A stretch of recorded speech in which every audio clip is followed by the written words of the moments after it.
Hello guys, আসসালামু আলাইকুম। আশা করি সবাই ভালো আছেন। আমিও ভালো আছি। আজকে আপনাদের দেখো গরুর মাংস রান্না করে। এখানে গরুর মাংসগুলো আমি ভালো করে ধুয়ে নিয়েছি, আদা বাটা দিয়ে দিলাম, একটু ছোট ছোট পিস করে নিয়েছি গরুর মাংস। আপনারা চাইলে আপনাদের মন মতো পিস করে নিতে পারেন। আমি একটি পাতিলায় বসিয়ে দিয়েছি, কারণ কড়াইয়ের থেকে গরুর মাংস পাতিলায় রান্না করলে বেশি মজা হয়। হলুদ গুঁড়া দিয়ে দিলাম,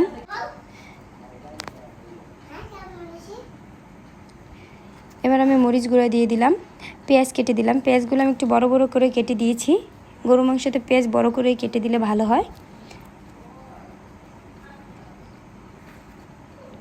এবার আমি তেজপাতা, গরম মশলা, এগুলো এলাচ দিয়ে দিলাম।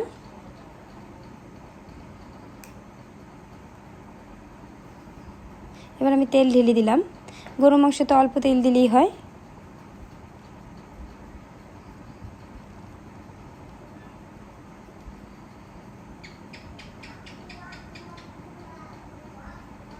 এবার আমি লবণ দিয়ে দেব। এবার হাত দিয়ে ভালো করে মাখিয়ে নেব। আপনারা চাইলে কেউ চটা দিয়েও মাখাতে পারেন, কিন্তু হাত দিয়ে মাখালেই ভালো হয়। ভালো করে নেড়ে মাখিয়ে নিলাম।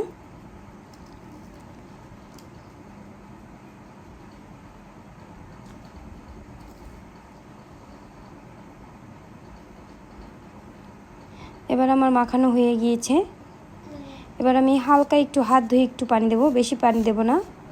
মাংস কষানোর জন্য কোনো পানিই দেব না। আমি হালকা একটু হাতটা ধুয়ে নিলাম।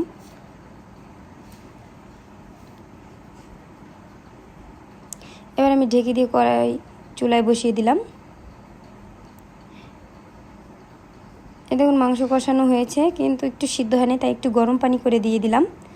গরুর মাংসতে গরম পানি ছাড়া ঠান্ডা পানি ব্যবহার করবেন না, কারণ ঠান্ডা পানি ব্যবহার করলে খেতে ভালো লাগে না। গরম পানি দিয়ে গরুর মাংস রান্না করাও ভালো। এবার আমি কয়েকটি আলু দিয়ে দিলাম। গরুর মাংসের আলু খেতে কিন্তু হেভি টেস্ট লাগে। আলু দিয়ে আর একটু পানি দিয়ে কষাবো, তো এবার আমি একটু গরম পানি দিয়ে দিলাম। এই তো আমার গরুর মাংস রান্না করা হয়ে গিয়েছে। একটু জিরা গুঁড়া দিয়েছিলাম, দেখাতে ভুলে গিয়েছি। তো আপনারা একটু জিরা গুঁড়া দিয়ে তারপর নামিয়ে নেবেন।